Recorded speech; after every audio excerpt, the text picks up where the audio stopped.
정채봉 작가의 에세이 만남에는 여러 종류의 만남이 등장하는데요.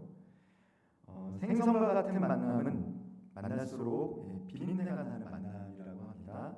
그리고 꽃송이 같은 만남은 피었을 때는 환호하지만 시들게 되면 버려지는 만남이라고 하고요.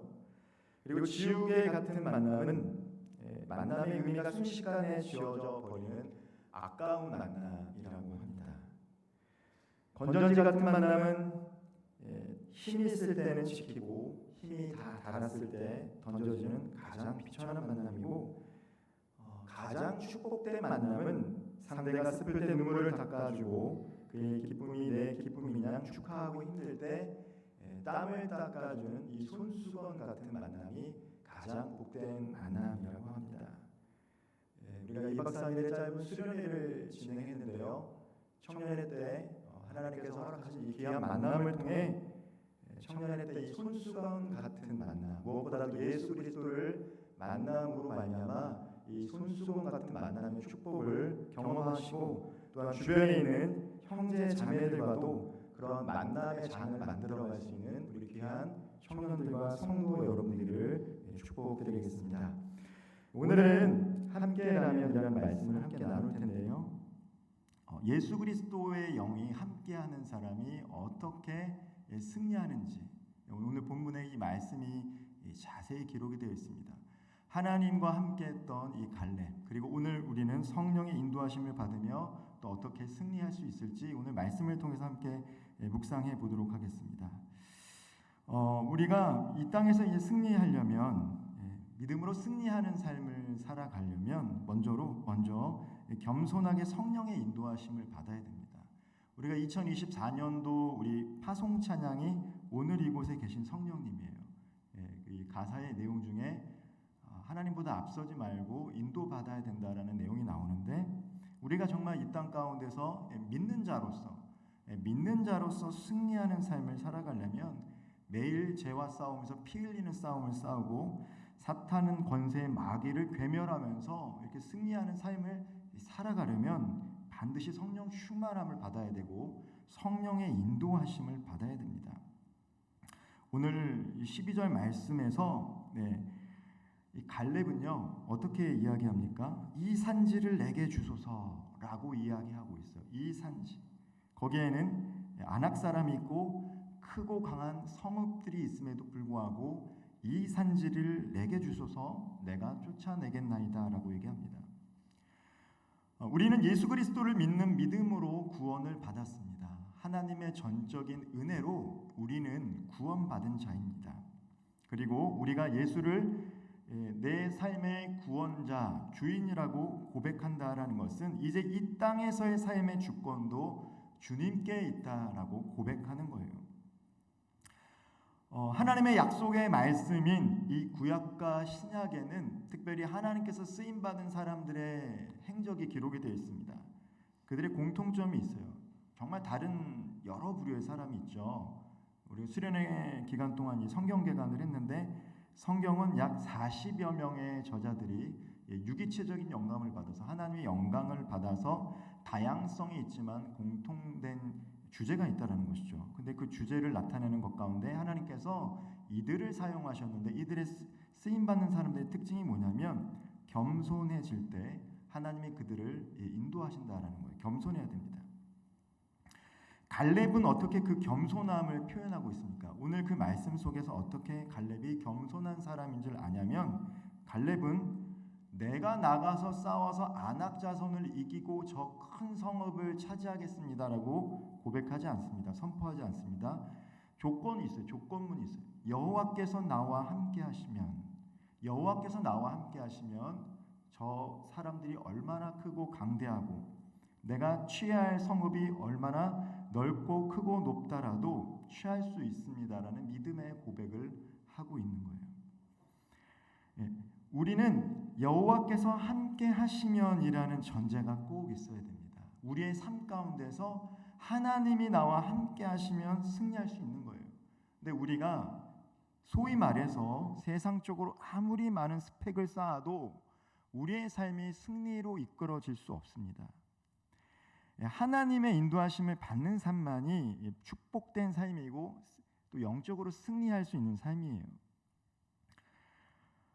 우리 구약의 이 모세오경, 이 토라라고 하는 5가지의 이 성경을 쓴 저자로 알려진 우리 모세는 어떤 사람입니까? 이집트 왕자였죠. 히브리인이었지만 죄송합니다. 제가 이상하게 수련회 때부터 발음이 잘 안 나오네요. 발음이 잘 안 되는데 히브리인이었지만 하나님의 도우심으로 이집트 공주의 양자가 된 거죠. 그래서 40세까지 이 최고의 학문과 무예를 익혔던 사람이 모세입니다. 최고의 학문을 경험하고 무예를 익혔던 사람.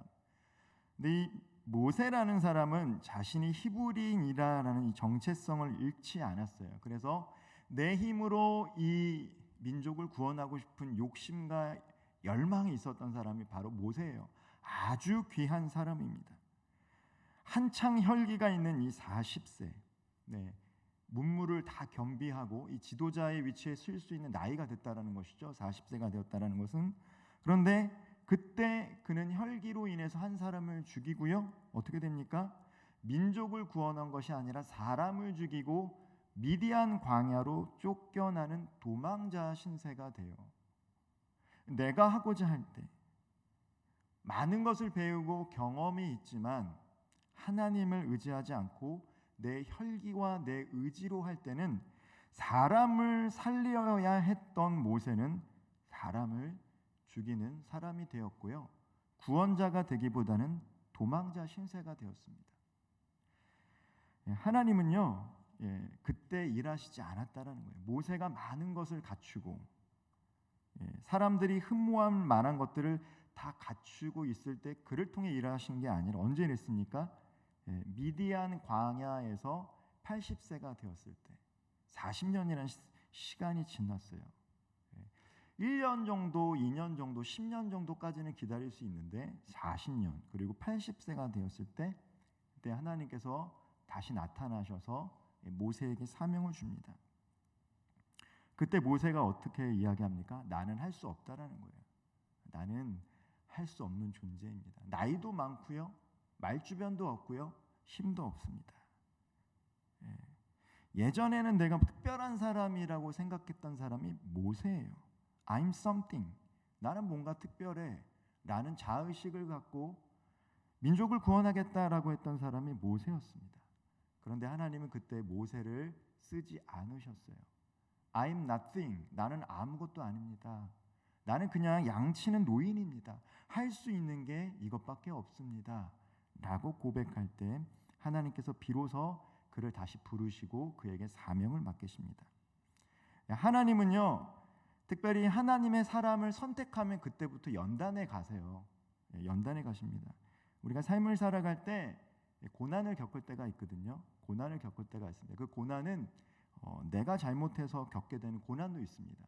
모세도 분명히 자기가 잘못해서 겪게 되는 고난이지만 그런데 그 이면에는 하나님이 그 잘못을 통해서 모세를 다듬어가고 만들어가는 과정이 있어요. 우리도 마찬가지예요. 내가 왜 그때 그런 말을 했을까, 그런 행동을 했을까 후회합니다. 그런데 하나님은 그걸로 그치는 게 아니에요. 우리의 잘못된 말과 행동을 통해서 하나님은 계속해서 우리를 만져주고 있으세요. 하나님께서 충분히 쓰실 수 있는 사람이 될 때까지. 그리고 그 연단의 과정 가운데는 외롭고 슬프고 고통이 있습니다. 모세처럼요. 하나님은 충분히 준비됐을 때 이렇게 멋있게 그 사람을 쓰면 좋은데 그러지 않는다라는 거예요. 모세만 그랬을까요? 사도 바울도 마찬가지입니다.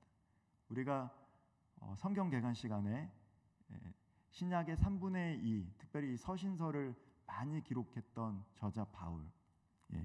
이 사람은 어떤 사람입니까? 약할 때 내가 약할 때 하나님 강함 되십니다라고 고백을 했던 사람이에요. 약할 때 강함 된다.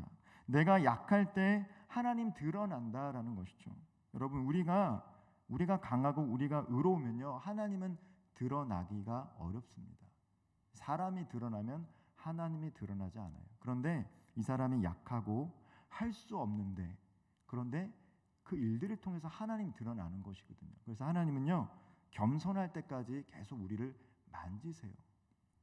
혹시나 이 자리에 나와 예배드리는 우리 청년들과 성도님들의 삶 가운데 어려움과 고통과 고난이 있다라면 다 거기에는 뜻이 있을 수 있습니다.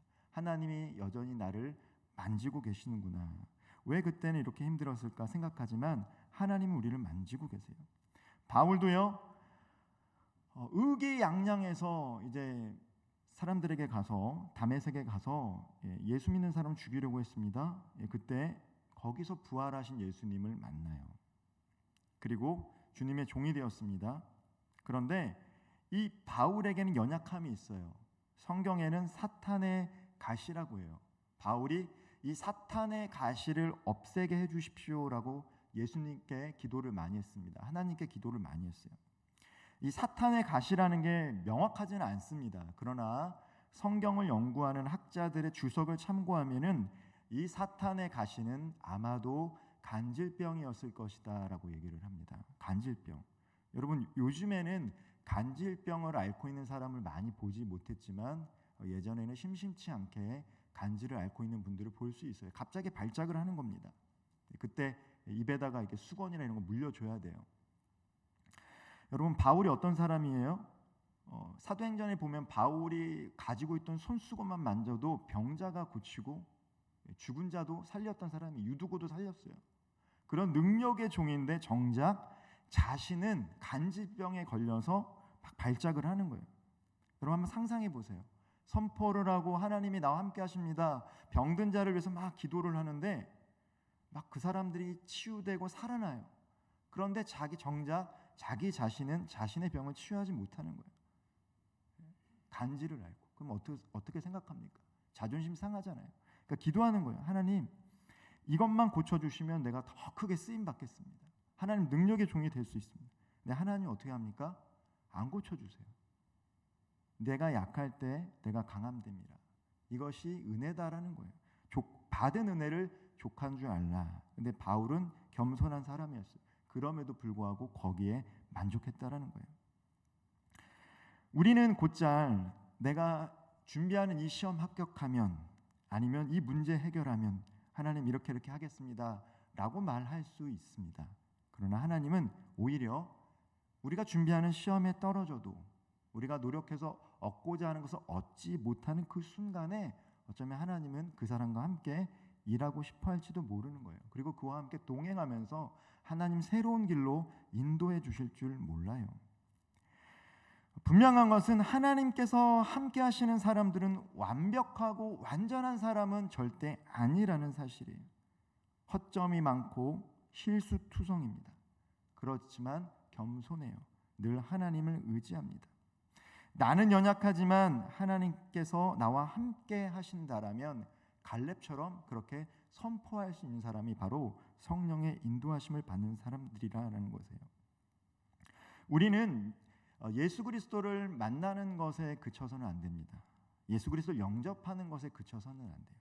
이 땅 가운데서 예수 그리스도와 동행하면서 믿음으로 삶을 살아가는 게 중요해요.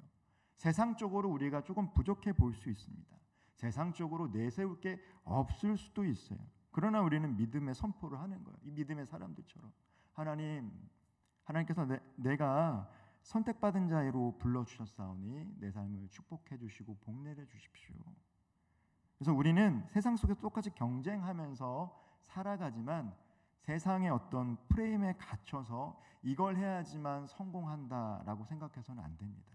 물론 그렇게 하면 사람들이 보기에 성공한 삶을 살아갈 수 있지만 우리가 꼭 그 길을 가지 않는다라고 해도 또 그것을 이루지 못한다라고 해도 성령의 인도하심을 받으면 하나님께서 우리를 충분히 사용하실 수 있습니다. 사랑하는 아름다운 교회 청년들과 성도 여러분, 성령의 인도하심을 받을 수 있기를 바랍니다. 겸손할 수 있기를 바랍니다. 겸손하는 것은 무엇입니까? 내 자아를 죽여야 돼요. 저도 자아가 강하고 우리 한 사람 한 사람은 자기만의 자아가 강해요. 그러나 사도 바울이 고백했던 것처럼 갈라디아 2장 20절에서 고백했던 것처럼 우리가 날마다 죽고 내 안에 십자가에 달려 죽으신 예수 그리스도가 살아나야 됩니다. 내가 죽어야 돼요. 내 생각과 내 자아. 이것이 강하면 우리 안에 주님이 드러나기가 어렵습니다. 그래서 우리는 우리가 기도하고 말씀을 읽는다라는 것은 내가 드러나는 것이 아니라 내 안에 계신 주님이 드러날 수 있도록 해야 돼요. 성령의 인도하심을 받기를 소망합니다. 권면합니다. 그때 하나님께서 우리를 가장 선한 길로 인도하실 줄 믿습니다. 두 번째로요, 약속의 말씀을 기억하고 기다려야 해요. 특별히 믿음은요, 기다림과 밀접히 연관되어 있습니다. 왜냐하면 약속을 하나님께서 하셨는데 성취에는요, 시간이 필요하거든요. 카이로스의 때가 있습니다. 근데 그때까지 믿음의 영역은 기다리는 거예요.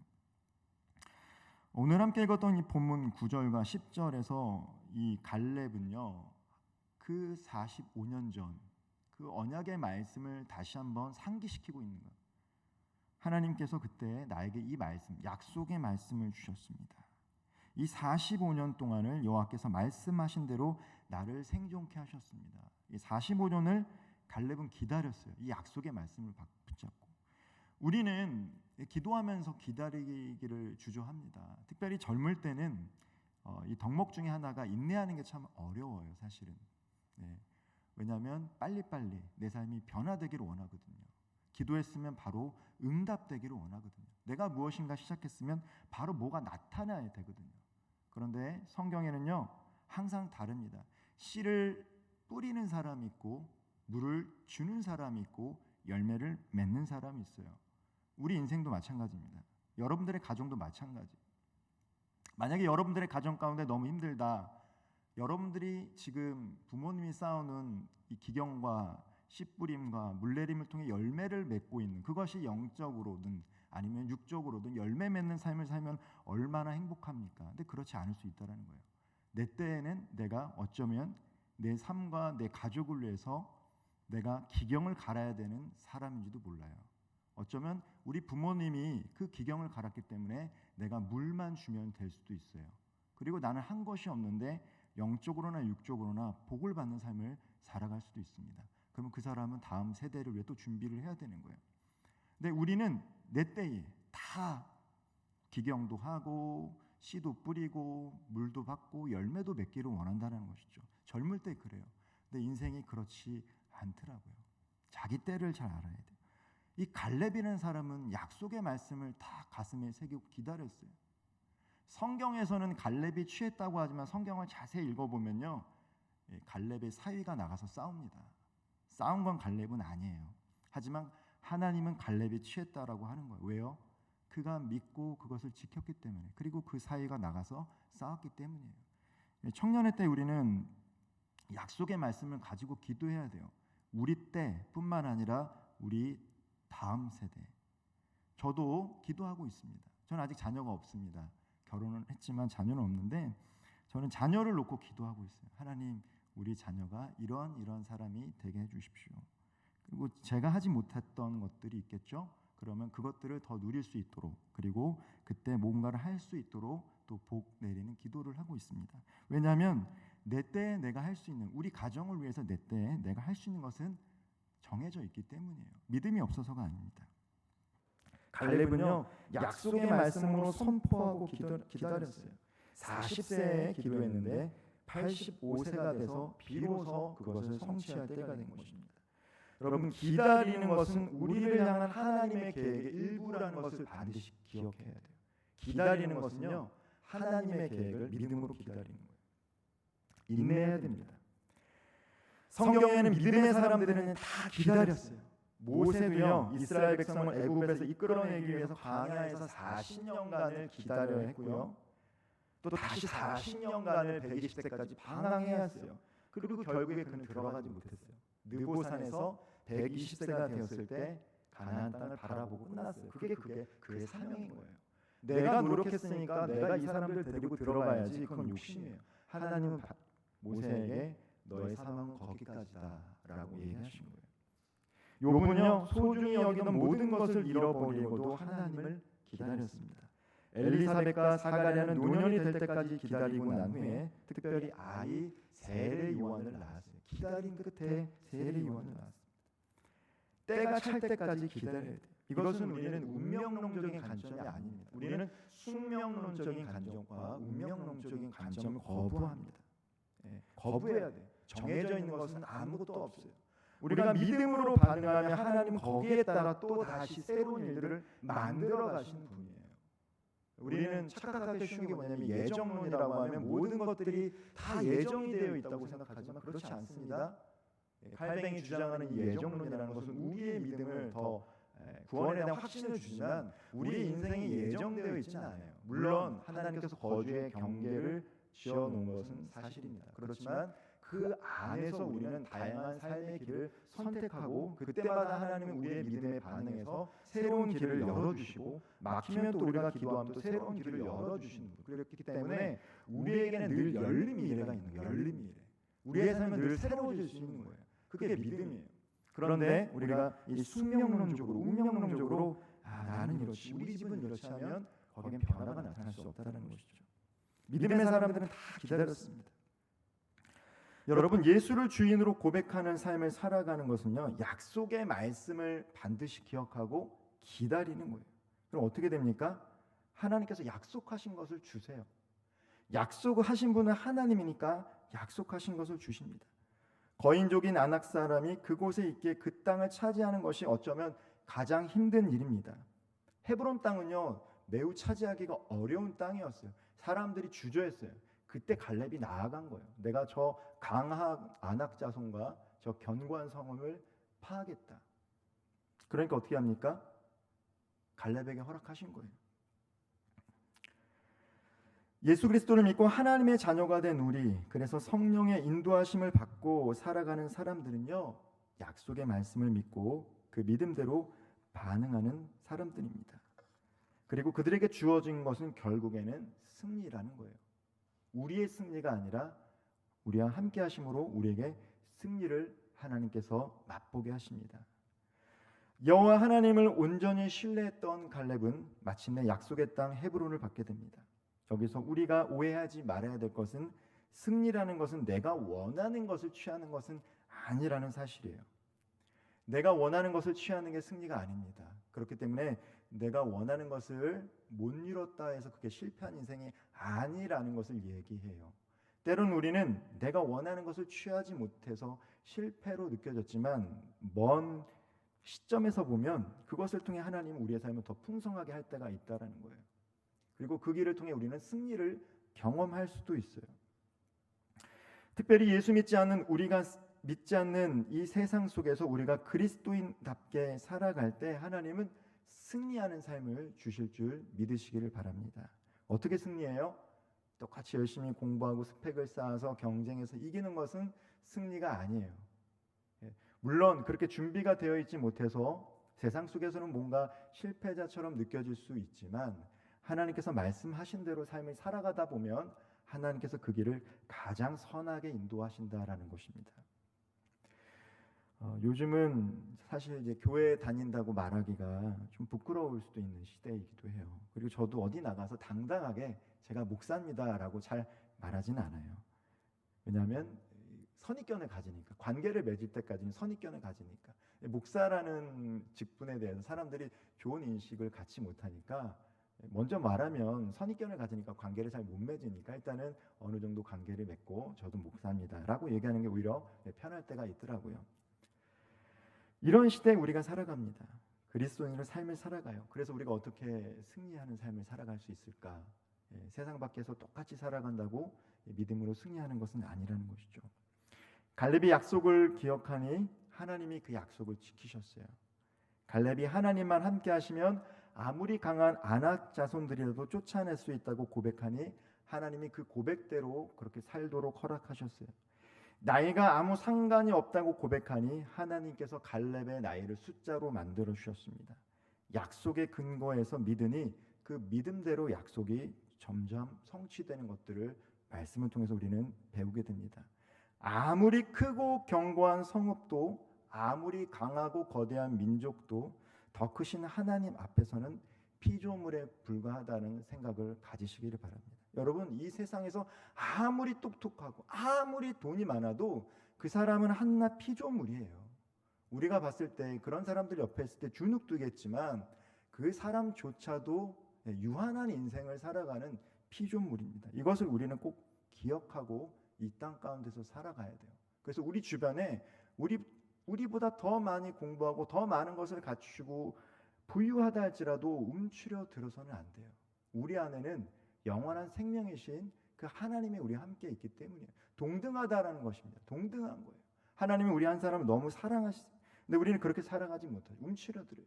그래서 하나님께서 믿음대로 살아가면 우리에게 승리를 약속하셨는데 그것을 의심하고 살아갈 때가 참 많이 있습니다. 여러분, 우리가 약속의 말씀을 신뢰하고 믿음으로 살아가게 되면 그 약속은 우리가 이루는 것이 아니라 반드시 하나님께서 이루실 줄 믿으시기를 소망합니다. 아멘. 예, 아멘. 하나님께서 이루실 거예요. 말씀을 좀 마무리하겠습니다. 하나님보다 앞서지 않고 성령의 인도하심을 받으며 살아가는 저와 우리 청년들, 우리 성도님들 되기를 소망합니다. 성령의 인도하심을 받고 살아갈 수 있기를 바랍니다. 임마누엘의 하나님과 늘 동행하며 하나님의 신실하신 약속의 말씀을 붙잡고, 즉 우리 신앙생활의 근거는 말씀에 기반해야 돼요. 말씀에 기반할 때 우리는 기도하고 기다릴 수 있기 때문입니다.